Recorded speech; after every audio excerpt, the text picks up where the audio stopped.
ये कहानी कविता की है, जिसने दुनिया में से प्यार करना सीखा था। वो किसी से भी मतलब से नहीं, दिल से जुड़ जाती थी। वो घर की लाडली थी। कविता के पापा उसकी हर विश उसके कहने पर पूरी कर देते थे। कविता कोई अमीर घर की नहीं थी। वो एक मिडिल क्लास फैमिली में पली बड़ी थी, पर उसके पापा और उसका भाई उसे एक राजकुमारी की तरह रखते थे। कविता पढ़ने में होशियार थी। स्कूल की पढ़ाई पूरी करके वो कॉलेज गई। कॉलेज के कुछ ही दिन हुए थे कि एक लड़का रवि उसका पीछा करने लगा। रवि रोज कॉलेज जाते समय बाइक से उसका कॉलेज तक पीछा करता था। कविता इस बात से बिल्कुल अनजान थी। एक दिन कविता की फ्रेंड ने उसे कहा कि कोई लड़का तुम्हारा रोज पीछा करता है, तुम उसे कुछ कहते क्यों नहीं हो?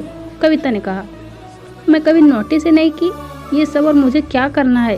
अब तो एग्जाम भी आने वाले हैं, उस पर ध्यान देना है। कविता के कॉलेज जाने पर उसे किसी प्रकार की परेशानी ना आए, घर वाले से सीधे बात कर सके, यह सोचकर उसके पापा ने कविता को फ़ोन गिफ्ट दिया। कविता का वो पहला फ़ोन था और उस समय फेसबुक बहुत चलता था। कविता को फेसबुक का कुछ पता नहीं था, इसलिए वो किसी की भी फ्रेंड रिक्वेस्ट एक्सेप्ट कर लेती है। जो लड़का रोज पीछा करता था उसने भी उसे फ्रेंड रिक्वेस्ट सेंड किया और बातें स्टार्ट हो गई। दोनों में दोस्ती हुई, फिर नंबर एक्सचेंज हुए। कविता को पसंद आने लगा था। रवि ने उसे प्रपोज कर दिया और कविता ने हाँ कर दी। रवि रिलेशन के पहले 6 महीने बहुत अच्छे से रहा और फिर वो बहुत गंदे तरीके से बात करने लगा। कविता उससे बात करना बंद कर दी। रवि फिर काफ़ी सॉरी बोलना स्टार्ट कर दिया, तो उसने उसे माफ़ कर दिया और सब भूलकर सही से रहने लगी। कविता ने रवि को अपने घर वालों से भी मिला दिया। कविता के भाई ने कहा कि बहन थोड़ा संभल के रहना और ज़रूरत से ज़्यादा विश्वास मत कर लेना। लड़की ने भी हाँ में सर हिला दिया। एक दिन वो दोनों बाहर घूमने के लिए गए। रवि अपना फ़ोन घर पर भूल गया था और उसने कविता से फ़ोन लेकर किसी को कॉल किया और फिर फेसबुक उसके फ़ोन में चलाने लगा, पर अपना फेसबुक लॉगआउट करना भूल गया था। कविता घर पहुंच के जब अपना फेसबुक ओपन की तो उसने देखा कि लड़के का फेसबुक लॉगिन है, तो मैसेज देखने लगी। उसने देखा कि रवि ने अपने दोस्त से उसके बारे में कहा था कि वो सिर्फ टाइम पास के लिए कविता के साथ है। कविता ने देखा कि वो और भी लड़कियों से बात करता था। उसने तुरंत रवि को फ़ोन किया। इस पर रवि बोला कि वो सब मजाक में बोला था और लड़कियां सिर्फ उसकी दोस्त है और कुछ नहीं। फिर भी सॉरी, तुम्हें बुरा लगा। कविता उसकी बात मान गई। उस दिन के बाद से उस कविता ने उसका फेसबुक कभी नहीं चलाया। रवि कविता से झूठ बोल के हमेशा पैसा लेता था और बोलता था कि जब मैं कमाऊंगा तब आपको दे दूंगा। कहीं बाहर जाते तो भी कविता ही पैसे खर्च करती थी और शॉपिंग भी कविता ही कराती थी।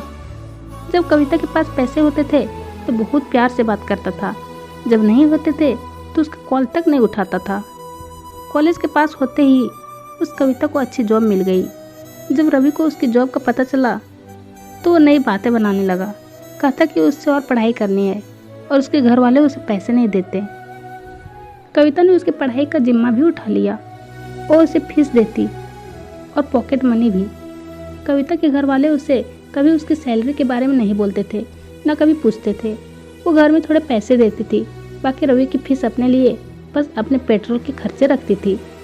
कविता ने एक दिन रवि को कहा कि मुझे अपने घर वालों से मिलवा दो, तुम शादी या रोका फिक्स कर लेते हैं। रवि उसकी बात टाल दिया और कहता हाँ ठीक है, और तुम अपनी कंपनी का बताओ। कुछ दिन ऐसे ही बीते। कविता एक दिन गुस्से में बोली, आपको अपने परिवार से मिलवाना है या नहीं? हमें इतने साल हो गए एक साथ, जब भी बात करती हूँ या तो टाल देते हो या फिर बात करना बंद कर देते हो। आज क्लियर कर दो। रवि कहता है, मैं आज घर जाकर बात करके बताता हूँ। कविता ने उसे रात को मैसेज किया तो रवि ने कहा, मम्मी बोल रही है रोका के 50,000 देंगे तो करेंगे। कविता को गुस्सा आ गया क्योंकि उसे दहेज से नफरत थी। वो बोलने लगी कि जो लाना होगा मैं अपनी खुशी से लाऊंगी, दहेज 1 रुपये भी नहीं दूंगी। रवि बोला कि अगर दे दोगी तो कौन सा कम हो जाएगा तुम्हारे घर में, तुम थोड़ा पैसा नहीं दे सकते क्या? कविता को ये सुनकर और गुस्सा आ गया। कहने लगी, हाँ नहीं दे सकती, मैं 1 रुपये भी नहीं।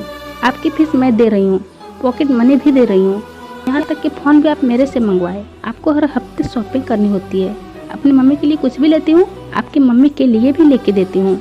हमेशा कुछ डिमांड होती है आपकी। इतने साल में एक चॉकलेट तक नहीं दी है खुद से, आज आप मुझे पैसे के लिए सुना रहे हो? आज से मैं आपको या आपके घर के लिए कुछ भी नहीं दूंगी। कविता गुस्से में फ़ोन रख देती है। कुछ दिन वो दोनों बात करते हैं। लड़के को जब पैसे की ज़रूरत हुई तो फ़ोन किया। सॉरी, उस दिन मैं ज़्यादा बोल गया, मुझे नहीं बोलना चाहिए था। अच्छा सुनो, मुझे कुछ पैसे दे दो। कविता बोली। बस आ गए मेन पॉइंट पर, नहीं है मेरे पास पैसे। और कविता फ़ोन कट कर देती है। रवि काफ़ी रोता है, इसलिए लड़की मान जाती है और उसे पैसे दे देती है। कविता के ऑफिस में 2 लड़के उसके बहुत करीब थे और वो उन दोनों लड़कों को भाई बोलते थे। एक दिन ऑफिस में वर्कलोड की वजह से लेट हो गई तो उसे ऑफिस के लड़के ने कहा कि बहन चल तुझे घर छोड़ देता हूँ, काफ़ी लेट हो गया है।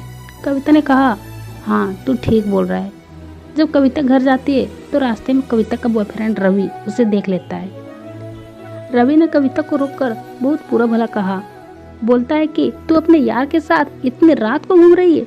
कविता बहुत समझाती रही कि वो मेरा भाई है, भाई बहन के रिश्ते को गलत मत बोलो, पर वो बहुत गंदी बातें बोलता रहा।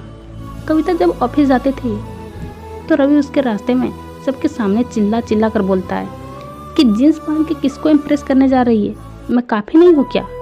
लड़की के मामले में उसकी सोच बहुत गंदी थी। लड़की बाल खोल के घूमती थी तो उसे बहुत कुछ बोलता था। लड़की उसकी सोच से तंग आ चुकी थी। रवि को जब पैसे चाहिए होते थे तो रोना धोना करके पैसे ले लेता था। फिर वही गंदी बातें, गंदी सोच, वो कभी कभी कविता पर हाथ भी उठा देता था। एक दिन कविता गलती से रवि का फेसबुक ओपन करती है तो देखती है कि वो बहुत ही लड़की को आई लव यू बोल चुका होता है। वो इतने सालों से सिर्फ धोखा दे रहा है। वो कई लड़कियों के साथ सो भी चुका था। रवि कभी अपने घर शादी एवं कविता के बारे में बताया ही नहीं था। सिर्फ उससे वो 50,000 लेना चाहता था। वो हमेशा से उससे झूठ ही बोला। वो फीस के पैसे से अय्याशी करता था। घर वालों से फीस के पैसे लेके कॉलेज में देता था। उसने अपने दोस्त को ये भी बोला था कि मैं कविता को पैसों के लिए प्यार करता हूँ, वो चली गई तो मेरे खर्चे का क्या होगा। कविता ये सब देख के टूट सी गई। उसने रवि को जब ये सब कुछ पूछा तो कहता है लड़का हूँ, मैं कुछ भी कर सकता हूँ। लड़की बोली ठीक है, फिर आज से सब खत्म। इस पर रवि उसे धोखा देता गया और उसे और भी टॉर्चर करने लगा। उसकी आज़ादी तक उसे छीन लिया गया। उसका फ़ोन चेक करता था, उसकी हर आईडी का पासवर्ड तक ले लिया। एक दिन लड़की अपने घर के एक किनारे बैठी रो रही थी। उसकी मम्मी ने उसकी ये हालत देख उसे कसम दी और सब कुछ बोलने को बोली। उसने अपनी मम्मी को सब कुछ बता दी। उसकी मम्मी ने उसके बॉयफ्रेंड को घर बुलाया। कविता के पापा भी अपनी बेटी की ऐसी हालत देखकर उस रवि को खींच के थप्पड़ मारा और कहा आज तक मैं अपनी बेटी से ऊंची आवाज में बात तक नहीं किया। तूने मेरी बेटी को हाथ लगाया, उसे परेशान किया, उसके पैसों से अपनी अय्याशी की। अगर आज के बाद इसके आसपास भी देखा तो पुलिस थाने में बात होगा। लड़के के पिता ने ये सारी बात लड़के के परिवार वालों को बताया, जिस पर लड़के के पिता ने उस लड़की को और उनके पिताजी को माफ़ी मांगी और फिर अपने बेटे को बहुत डांटा और मारा भी। इस तरह ये फेक लव स्टोरी खत्म हुआ। लड़की वहाँ नहीं रहना चाहती थी, इसलिए उसके पापा उसे लेकर दूसरे शहर में शिफ्ट हो गए। लड़की को थोड़ा समय लगा पर वो अपनी ज़िंदगी पहले जैसे जीने लगी। इस कहानी को लिखने का उद्देश्य सिर्फ इतना सा है कि अगर आप लड़की हैं और एक अच्छी नेक दिल इंसान है तो इसका मतलब नहीं है कि बाकी लोग भी अच्छे होंगे। आपको ये समझना होगा कि यह मतलब की दुनिया है। यहाँ आपके माता पिता के अलावा आपका कोई सगा नहीं है। यहाँ हर कोई आपसे किसी न किसी मतलब से आपसे जुड़ा है। जो रोड पर चलते किसी पर भी विश्वास करना सही नहीं है। अगर कोई आपसे ज़रूरत से ज़्यादा आपका फ़ायदा उठा रहा है, आपका इस्तेमाल अपने मतलब के लिए कर रहा है या कर रही है, आपको ऐसे रिश्तों से आज से ही दूरी बनाना शुरू कर देना चाहिए। चाहे वह प्यार हो, दोस्ती हो या फिर आपके कोई अपने सगे रिश्तेदार हो। अगर वीडियो अच्छी लगी तो चैनल को सब्सक्राइब ज़रूर कीजिएगा, तो वीडियो को शेयर ज़रूर कीजिएगा, उसे एक लाइक ज़रूर दीजिएगा। Thank you so much for this watching.